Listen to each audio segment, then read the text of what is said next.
चलिए अब बात में बात करते हैं। हेलो बच्चों, good morning, very good morning to all of you.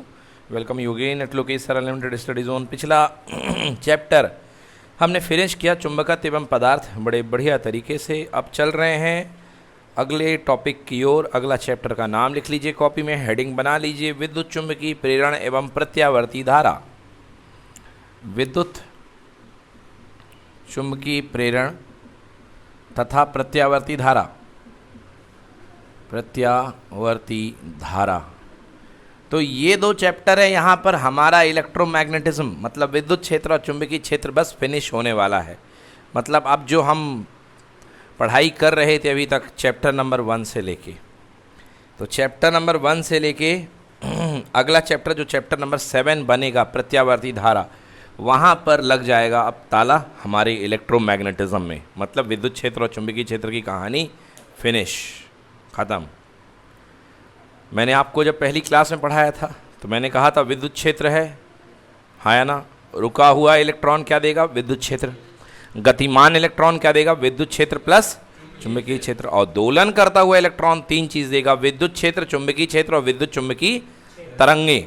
विद्युत चुंबकीय, तो अब इसके बाद स्टार्ट हो जाएगा विद्युत चुंबकीय तरंगे। मतलब इसके बाद हम तरंगों पे आ रहे हैं। कहाँ आ रहे हैं? तरंगों पे। क्षेत्र पढ़ लिया, अब धीरे से तरंग पे आ जाएंगे। मगर पहले अभी हमारे सामने ये 2 पड़ाव बाकी है, जिसमें पहला है विद्युत चुंबकीय प्रेरण और प्रत्यावर्ती धारा।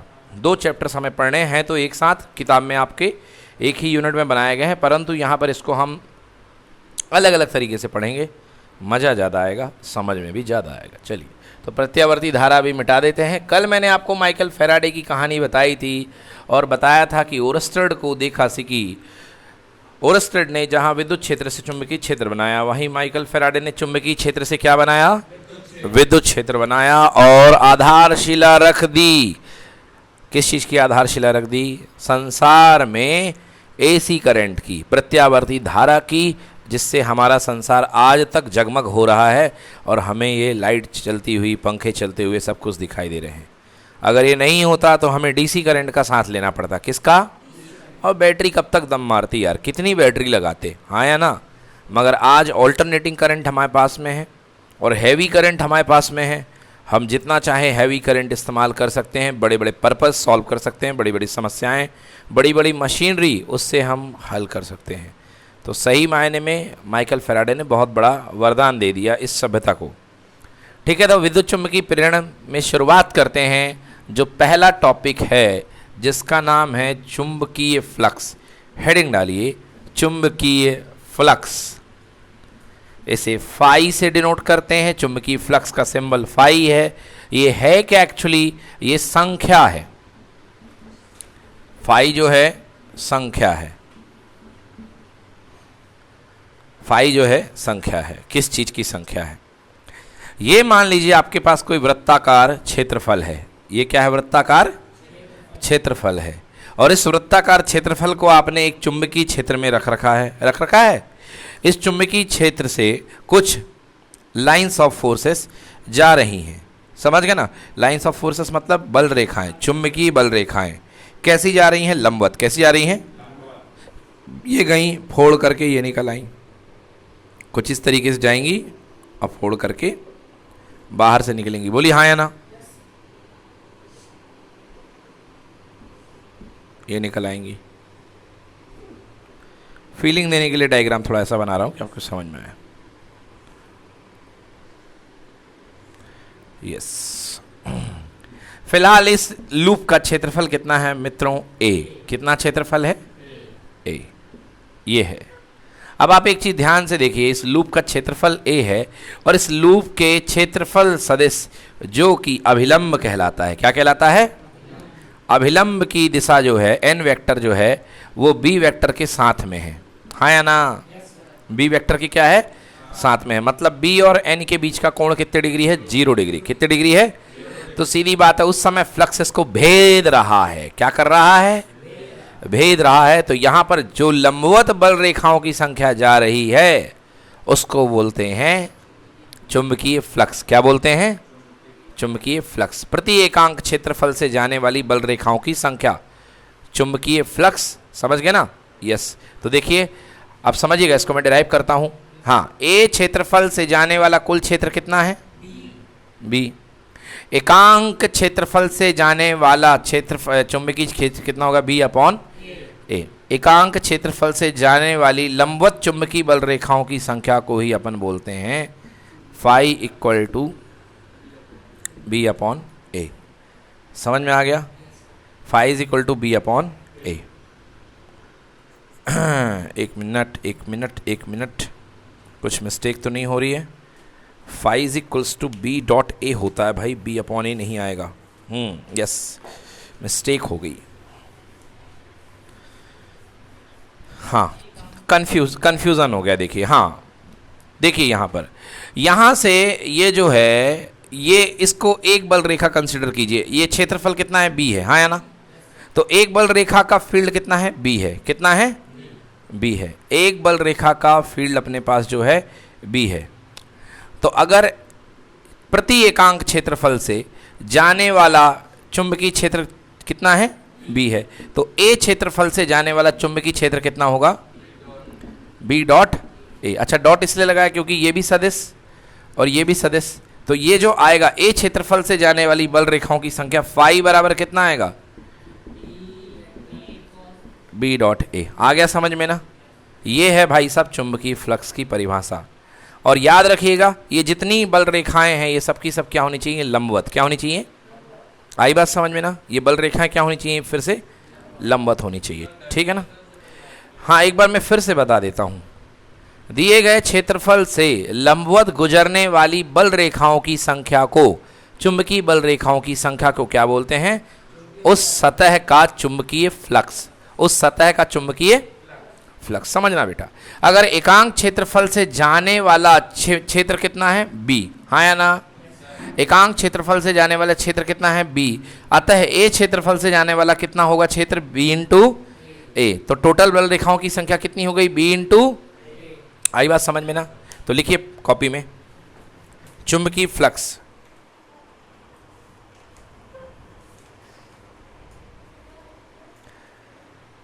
चुंबकीय क्षेत्र में स्थित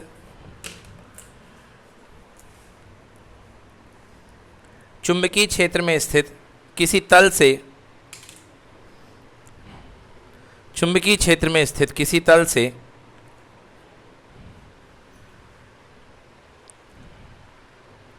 चुंबकीय क्षेत्र में स्थित किसी तल से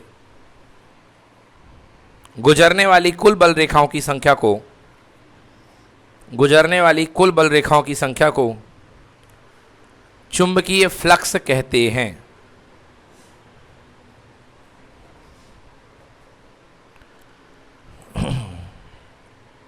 चुंबकीय क्षेत्र में स्थित किसी तल से लंबवत गुजरने वाली कुल बल रेखाओं की संख्या को चुंबकीय फ्लक्स कहते हैं। इसका मात्रक वेबर है। बच्चों, इसका मात्रक क्या है? वेबर। अभी इस पर बहुत बातें होंगी आज, बढ़िया बढ़िया बातें करेंगे इस पर। इसका मात्रक वेबर है। ठीक है, चलिए। तो चुंबकीय फ्लक्स क्या है भाई साहब? चुंबकीय फ्लक्स जो है बल रेखाओं की संख्या। क्या है? बल रेखाओं की संख्या। बल रेखाओं की संख्या, चुंबकीय बल रेखाओं की संख्या। और केवल वही बल रेखाएं जो कि क्षेत्रफल के क्या है? लंबवत। क्षेत्रफल के क्या है? लंबवत। आगे से वार स्वीकार किया जाएगा, और स्वीकार ऐसा वार किया जाएगा जो आड़ा तिरछा ना हो, सामने से हो। जब सामने से भाला घुसेगा तो कैसा घुसेगा? लंबवत, हाँ या ना? इधर से नहीं घुसना चाहिए, इधर से नहीं घुसना चाहिए, कि नहीं कोने होने से, समझ गए? लंबवत घुसना चाहिए, मतलब सामने से। बोलो हाँ या ना? तो वो बल रेखाएं की संख्या जो क्षेत्र के लंबवत प्रवेश कर रही हो, और प्रवेश करेंगी तो बाहर भी निकलेंगी, या लंबवत निकल रही हो, उनको क्या बोलोगे? चुंबकीय फ्लक्स। उनके नंबर को, उनकी गिनती को क्या बोलोगे? चुंबकीय। इसको नापते हैं वेबर में। इसकी एसआई इकाई क्या है? वेबर। लिख लो, इसकी एसआई इकाई वेबर है। इसको वेबर में नापते हैं। फाई फ्लक्स को वेबर में नापते हैं। ठीक है, फ्लक्स को वेबर में नापते हैं भैया, वेबर। तो वेबर बराबर बी को किस में नापा अपन ने? टेस्ला। किस में नापा? और भैया ए क्या हो गया? मीटर स्क्वायर नोट करो।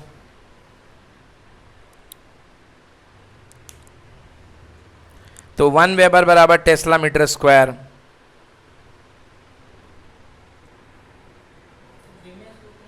हाँ सब बनता है, वो तो सब बनेगा, सब बनेगा।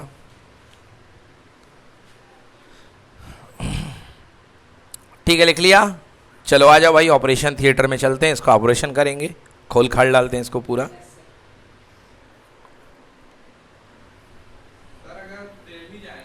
सब बताते हैं, बस वहीं आ रहे हैं, वहीं आ रहे हैं। आइए बच्चों, देखिए आपने क्या देखा, आपने देखा फ्लक्स एक अदिश राशि है, और अदिश राशि जो होती है दो सदिशों का अदिश गुणनफल होती है, हाँ या ना। φ = b डॉट ए, दो सदिशों का अदिश गुणनफल, हाँ या ना। क्योंकि अपन ने पढ़ रखा c बराबर a डॉट b, और अगर a और b दो सदिश राशियां हैं तो इनका गुणन के फल क्या आ सकता है, सदिश भी आ सकता है और अदिश भी आ सकता है। अगर डॉट प्रोडक्ट हो इसका मतलब अदिश गुणनफल, और अगर क्रॉस प्रोडक्ट हो मतलब क्या, सदिश गुणनफल। फिलहाल हमें क्या चाहिए, अदिश चाहिए। क्या चाहिए, तो अदिश गुणनफल की परिभाषा होती है बंधु a डॉट b बराबर a b cos थीटा, बोलो हाँ।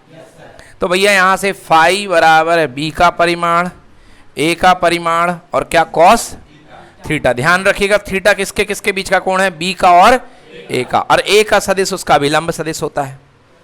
a का सदिश क्या होता है, तो भैया लिख लो यहाँ पे, यहाँ पर थीटा, यहाँ थीटा चुंबकीय क्षेत्र तथा अभिलंब सदिश, जिसे n कैप भी कहते हैं, के मध्य का कोण है, कोण है। ठीक है ना। यहां पर भी a cos थीटा, ये फाइनल फॉर्मूला हो गया भैया जी। इसी फॉर्मूले से सब कुछ हल होगा। यहां पर थीटा b और अभिलंब सदिश के बीच का कोण है। परिस्थिति क्रमांक 1, यदि b तथा तल समांतर हैं, यदि b तथा तल क्या है, समांतर हैं, b और तल क्या है, समांतर हैं। आ गई बात समझ में, हेलो यस करना, जहां ना समझ में आया वहां नो भी करना। तथा b तथा तल समांतर हैं, ये लो भैया, ये ले लो तल, ये क्या है, तल, ये रखा है एक तल, ये रखा है एक तल, दिख गया तल कि नहीं दिखा तल, ये है तल, और यहां से आ रहा है चुंबकीय क्षेत्र, सरपट सरपट ऊपर से निकल गया, शू शू निकलता जा रहा है। हाँ भाई साहब, तो कुछ इस तरीका से चुंबकीय क्षेत्र ऊपर से टच होके छू कर निकल गया, हाँ या ना, निकल गया, निकल गया। बताओ फ्लक्स कितना, 0, क्योंकि बार तिरछा हुआ है, सामने से नहीं हुआ है, हाँ या ना।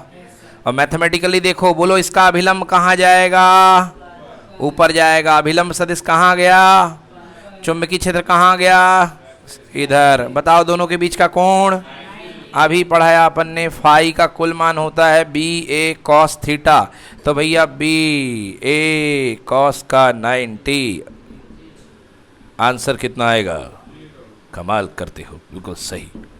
ठीक है, नोट कर लो भाई। तो बी ए इंटू 0, हाँ सब बताऊंगा भाई, बिल्कुल बताऊंगा। अगर क्षेत्र की चौड़ाई भी है, सुनो मेरी बात भाई, अगर क्षेत्र की चौड़ाई भी है, मोटी किताब भी है, तो क्या एंगल बदल जाएगा कि उतना ही रहेगा,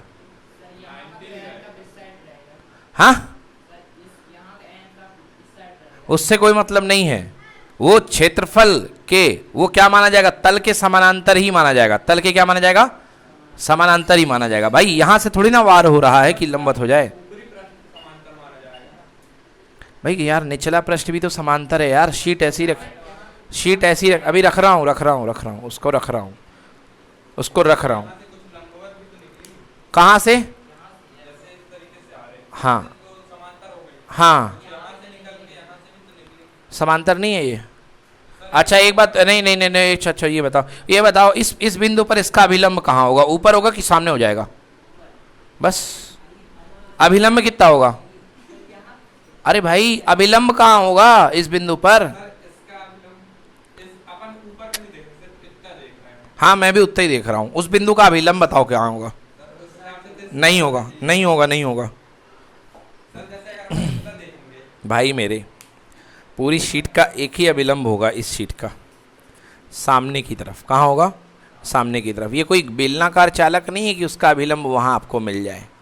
अगर बेलनाकार होता, गोलाकार होता तो आपकी बात सत्य होती, परंतु ये कौन सा आयताकार चालक है। समझ में आया ना? आयताकार चालक का अभिलंब हमेशा इस दिशा में रहेगा, अन्य जितनी भी दिशाएं हैं वो अभिलंबित नहीं है। और दूसरी बात सुनिए जी, हमने किसकी बात करी है? क्षेत्रफल की। किसकी बात करी है? तो पहली बात हो रही है क्षेत्रफल की। आप ले आए आयतन को। किसको ले आए? आयतन को। परिभाषा क्या है? प्रति एकांक क्षेत्रफल से, नहीं, दिए गए क्षेत्रफल से जाने वाली लंबवत बल रेखाओं की संख्या।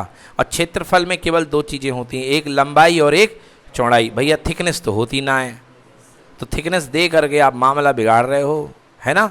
मामला मत बिगाड़ो, थिकनेस नहीं है उसमें। थिकनेस का मतलब ऊंचाई, गहराई। समझ गए बेटा? चलो, थिकनेस होती ना है तो फिर भी इसको मैं मिटा देता हूं, क्योंकि ये अपने संदर्भ से बाहर की बात है। अपनी यहीं पर रहते हैं टॉपिक पे। ये लो, विद्युत चुंबकीय प्रेरण।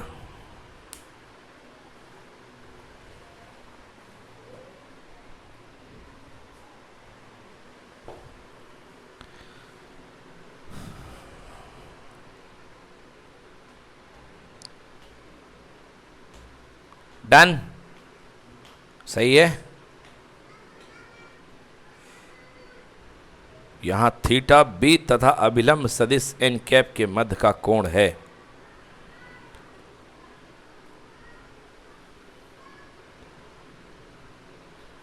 ओके, अब देखिए दूसरा केस। यदि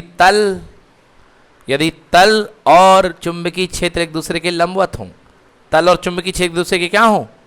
ये देखिए, ये है तल और ये आ रहा है चुंबकीय क्षेत्र। देखो तल ऐसा रखा है, बोलो हाँ, और चुंबकीय क्षेत्र सट्ट सट्ट इसको फोड़ के अंदर से खड़ा हुई, सटाक सुई, सटाक सुई। आया समझ में ना? ये तल रखा हुआ है और ये चुंबकीय क्षेत्र यहां से है, सटाक सुई निकल गया। अब बोलो, इसका दाएं तरफ क्षैतिज में चुंबकीय क्षेत्र है, हाँ या ना? अब तल का जो नॉर्मल वेक्टर आएगा, जो अभिलंब सदिश आएगा, वो इधर ही आएगा, नहीं आएगा? हाँ या ना? अरे बंधुओं, जब ऐसा था तो ऐसा था, बोलो हाँ। मोड़ दोगे तो ऐसा हो गया ना, तो चुंबकीय क्षेत्र के और तल की दिशा समान हो गई। तो बोलो थीटा कितने डिग्री? 0 डिग्री। और कॉस 0 कितना होता है? तो अधिकतम फ्लक्स काउंट होगा कि न्यूनतम फ्लक्स? इस समय में फ्लक्स कैसा काउंट होगा? अधिकतम। तो आइए निकालते हैं। तो फाई बराबर बी इंटू कितना? A cos theta. Phi equal to B into A cos theta. Theta की वैल्यू 0 डिग्री रख दो। कॉस 0 कितना हो गया? 1। बोलो फाई बराबर कितना आ गया? बी इंटू ए। बेटा ये मैक्सिमम फ्लक्स है और हमको सबसे ज़्यादा यही वाली परिस्थिति दी जाएगी इस चैप्टर में, अधिकतम फ्लक्स। अधिकतम फ्लक्स, ठीक है। ये न्यूनतम फ्लक्स 0, अधिकतम फ्लक्स बी इंटू ए।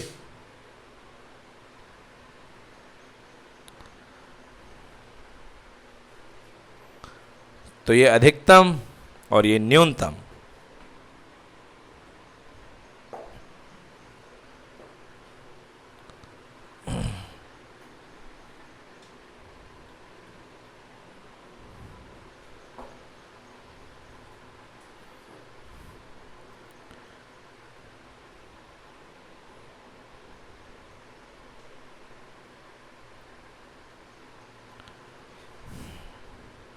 ठीक है बेटा, लिख लिए? ओके।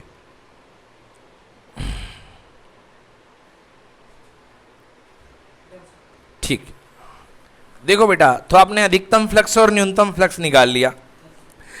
अब फ्लक्स अगर सतत रूप से वितरित होता है, क्योंकि फ्लक्स अगर जाएगा, अगर सतत रूप से फ्लक्स जाएगा तो एक नया फॉर्मूला बनता है, उसको ही बना के दिखाते हैं अपन। पहले देखो, ये आपके पास कोई बड़ा सा क्षेत्रफल है, ये आपके पास कोई बड़ा सा क्षेत्रफल है।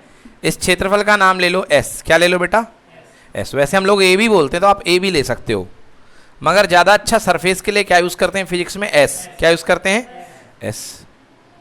अब इसका ये छोटा सा क्षेत्रफल है जिसका एरिया है ds। क्या एरिया है? ds। समझ गए ना?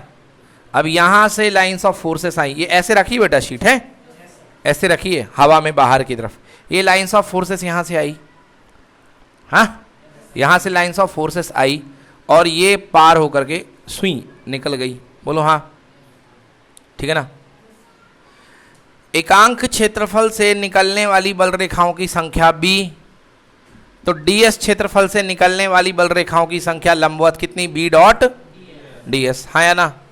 तो भैया पहले ए था तो अपन टोटल फ्लक्स बनता था अपने पास फाई, मगर अब छोटा सा फ्लक्स निकलेगा छोटे से क्षेत्रफल के लिए, क्या निकलेगा? D phi. आया समझ में?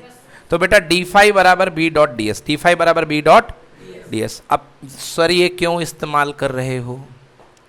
भाई साहब देखो, जरूरी नहीं है फिजिक्स में मैं आपको हर बार रेगुलर एरिया दे दूं कि आप क्षेत्रफल बराबर लंबाई गुणे चौड़ाई खेल पाओ, हाँ या ना? मैं आपको अटर सटर एरिया भी दे सकता हूँ, उल्टा पुल्टा घुमा तिरछा आड़ा पेड़ा, है ना? दे सकता हूँ कि नहीं दे सकता? तो उस समय आपके पास छोटा सा एरिया रहेगा, बोलो हाँ।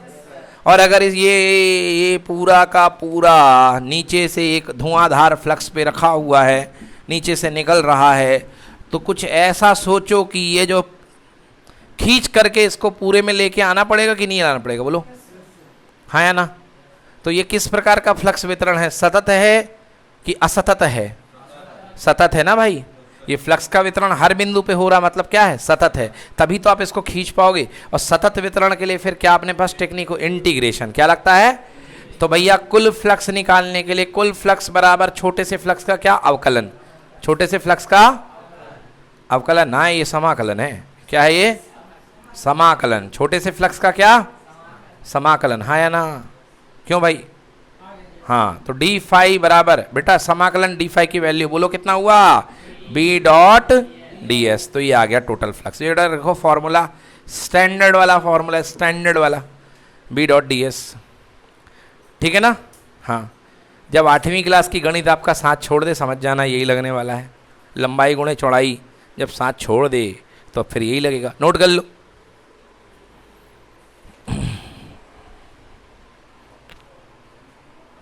बी डॉट डी एस, कुल फ्लक्स, किसी सतह से जाने वाला कुल flux, B dot d s का इंटीग्रेशन। और ये क्या है? छोटू फ्लक्स है ये, d phi equal to B dot d s, है ना? जैसे वहां पर अपन निकालते, याद हो गई, यादें ताजा हो गई। डी बी बराबर I D L sine theta upon क्या? तो कुल क्षेत्र के लिए क्या करते थे? इसको इंटीग्रेट। बस वही यहां पे करना है।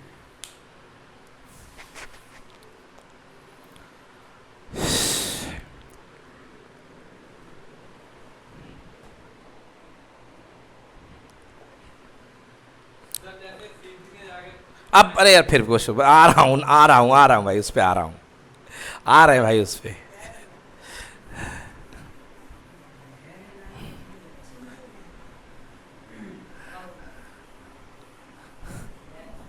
धैर्य धैर्य, धीरज धरा हूँ, आ रहा हूँ, सब पी रहा। चलिए भाई, ये हो गया बी डॉट डी एस। ठीक है? हाँ, अब देखो भैया, जो ये आपने देखा डेरिवेशन, ये वाला डेरिवेशन देखा, क्षेत्रफल दिशा ऊपर की ओर, बोलो हाँ।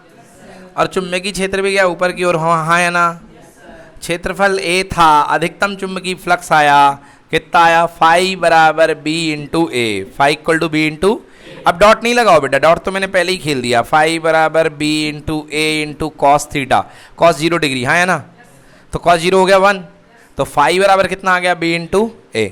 अब यहाँ से बी की वैल्यू निकालो, कितना आ गया? फाई अपॉन ए। बी बराबर फाई अपॉन, जो खूब चिल्लाया आपने सर वो वेबर प्रति मीटर स्क्वायर क्यों लिखा है, वो ये कारण है, टेस्ला बराबर होता है वेबर प्रति मीटर स्क्वायर। और यहाँ पर ये बन गया चुंबकीय क्षेत्र की तीव्रता, चुंबकीय क्षेत्र की तीव्रता स्क्वायर, सही बोल रहे हो, वेबर प्रति मीटर स्क्वायर, ये बन गया चुंबकीय क्षेत्र की तीव्रता। आई बात समझ में ना? और इसी का दूसरा नाम है चुंबकीय फ्लक्स घनत्व। क्या नाम है? तो चुंबकीय क्षेत्र की तीव्रता वहां तक थी पिछले चैप्टर तक, अब इस चैप्टर में इसका नाम क्या पड़ गया? चुंबकीय फ्लक्स घनत्व। चुंबकीय फ्लक्स घनत्व। तो कोई बोले चुंबकीय क्षेत्र की तीव्रता को परिभाषित करो। यहां पर किसी दिए गए क्षेत्रफल से, प्रति एकांक क्षेत्रफल से गुजरने वाले बल रेखाओं की संख्या, लंबवत बल रेखाओं की संख्या को चुंबकीय फ्लक्स क्या बोलते हैं? घनत्व बोलते हैं, या उस बिंदु पर चुंबकीय क्षेत्र की तीव्रता। समझ में आया ना? लिखो, इसको पहले नोट करो, फिर परिभाषा लिखो।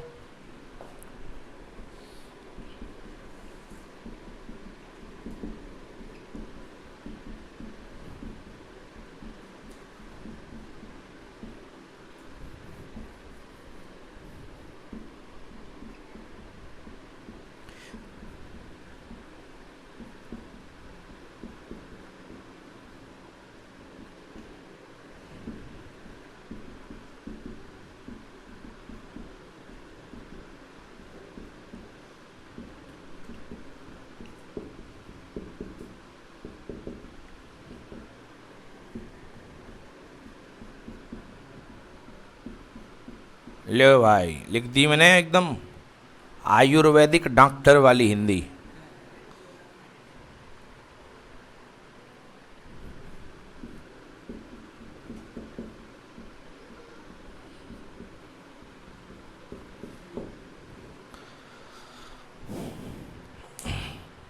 पहले ऊपर फॉर्मूला B = 5/A, प्रति एकांक क्षेत्रफल से गुजरने वाली फ्लक्स की संख्या को चुंबकीय फ्लक्स घनत्व बोलते हैं।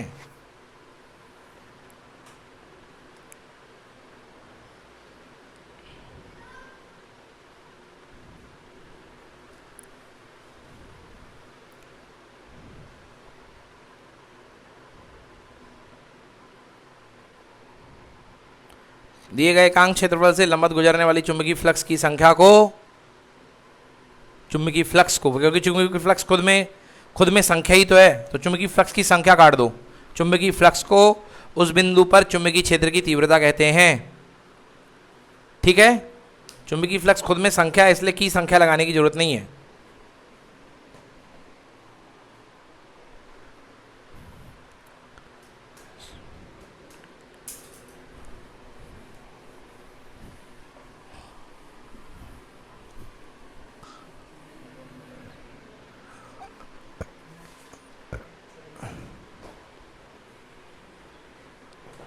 सही है, चले आगे।